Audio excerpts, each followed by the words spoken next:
That plane just landed at a Norwegian airport. Nobody in that tower cleared it. Nobody could have, as there isn't anyone in there. And there hasn't been for years. And here's the part that sounds completely made up. Norway pays over $120 million a year to keep airports like this one open. Airports that lose money, and not just one or two of them, 38 of them.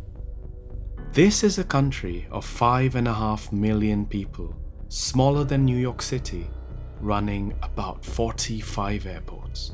7 make a profit, the rest bleed forever on purpose. Any practical person on earth would say to close them, but Norway says no. The reason it says no, and the genuinely strange machine it built so it can keep saying no, has to be one of my favorite infrastructure stories. By the end of this, I'll take you inside one room above the Arctic Circle where ghosts run 21 airports all at once. So stay with me. So first, why can't you just close a money-losing airport? Let's look at the map like a Norwegian does. Norway is a 2,500 kilometer wall of mountains sliced by the fjords. Towns that sit next to each other on a map can be a day's drive apart, when the road is open at all. Some of these airports have runways shorter than an aircraft carrier, wedged between a cliff and the sea. And one airline, Widerøe, hops between 41 of these airports with more than 400 departures every single day, like a bus route with wings. So Norway made a call most countries never had to. The airports are not transport infrastructures, they are the roads. 2 out of 3 Norwegians live within an hour of one another. But hold on, because the real reason these airports can't die has nothing to do with passengers. I'll get there in a second. First, a detour I couldn't leave out, because even Norway's profitable airports are strange. Oslo, the big one, had a cooling problem. How do you air condition a giant terminal every summer without burning energy? Their answer: snow. Every winter, they collect up to 22,000 cubic meters of snow into a giant basin, bury it under wood chips, which insulate it so well it survives into July, then pipe the ice-cold meltwater through the terminal all summer. A world's first. The airport is air-conditioned by last winter's blizzards. That's the country we are dealing with. Okay, back to the 38 money-losing airports now. Here's the number that reframes everything. Norway flies more than 30,000 air ambulance missions every year. 30,000. The entire hospital system in the north is designed around aviation. Which towns to get which services, all of it assumes a plane can reach you. In northern Norway, 25 airports serve just 9% of the population. Close a failing airport up there, and you haven't cut a flight route, you've moved someone's emergency room 400 kilometers away. So that's the trap. Can't close them, can't make them pay. Unless someone could make 45 airports radically cheaper to run. The most expensive part of a tiny airport isn't the runway or the terminal. It's a few highly trained humans in a glass box, watching 2 planes a day. So Norway asked a question nobody had dared ask. What if we just didn't need the glass box? This is Bodø, a small Arctic city, and inside this building is the largest remote tower center on Earth. In 2019, a tiny island airport called Rust became Norway's first to be controlled from here. Today, 14 airports run from this one room, soon 21.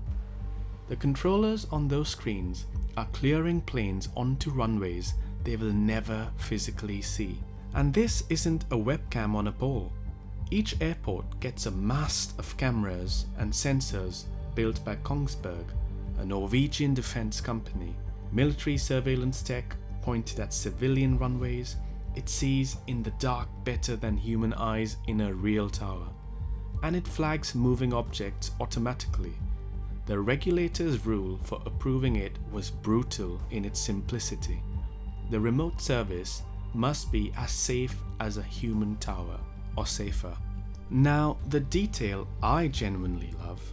In that room, one controller doesn't watch one airport.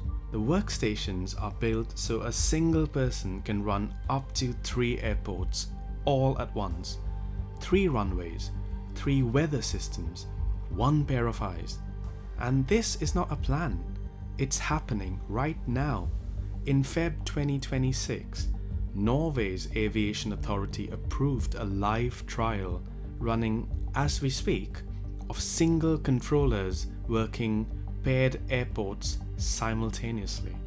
Somewhere in Norway today, a plane is landing at an airport with a dark tower, cleared by someone who is mid-shift on a different airport at the same time. Empty towers, military cameras, 1 human running 3 airfields from the Arctic. Sounds like aviation on a budget, right? A downgrade. Hold that thought, because having built the world's cheapest airport network, Norway then did something completely unhinged. It started building new airports. Bodø, yes, the same city with the ghost tower room, is currently building a brand new airport 900 meters from its old one. Not 900 kilometers, 900 meters. One of the biggest construction projects in northern Norway's history. To move an airport the length of 10 football pitches. Why? Because the old airport sits on the best land in the city. Slide the runway to the edge of the peninsula and Bodø unlocks an entire new city district. Homes, businesses, a waterfront on land that used to be taxiway. They are not really building an airport, they're using an airport to build a city. And 100 kilometers south at Mo i Rana, Norway is building another new airport, and this one is the purest glimpse of the future in world aviation. It will be controlled from that room in Bodø from the day it opens. An airport born without a tower. Nobody will ever sit there because they simply didn't build the glass box. One last detail. Small, easy to miss. Both new airports are being designed from the concrete up for planes that don't exist in service yet.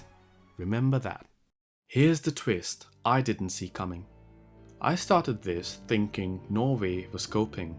A rich little country duct taping an unaffordable network with clever screens. It's quite the opposite. Norway accidentally built the product. That remote tower platform born out of Arctic desperation? That same technology is now being rolled out at Budapest. The empty tower isn't a Norwegian quirk. It's the prototype for how airports everywhere are about to work. Next time you fly, look up at the tower and ask yourself a slightly unsettling question. Is anyone actually in there? Increasingly, the answer will become no. And Norway is the reason. Norway has pledged that domestic aviation goes climate neutral by 2040, and its airport operator believes every flight under 90 minutes can be flown fully electric. On hops this short, between airports this close, Norway might be the one place on Earth where that math actually works. Which leaves us with the final, perfect irony. The 120 million a year keeping those 38 airports alive comes from Norwegian state. A state made rich by oil money, funding empty towers to pioneer the end of fossil fuel flight. So, back to the plane in the fjord. The tower is still dark, the controller is 300 kilometers away, running 2 other airports at the same time. And the whole thing loses money on purpose. Because in Norway, a runway isn't a business. It's a road, it's an ambulance, and now, quietly, it's a blueprint.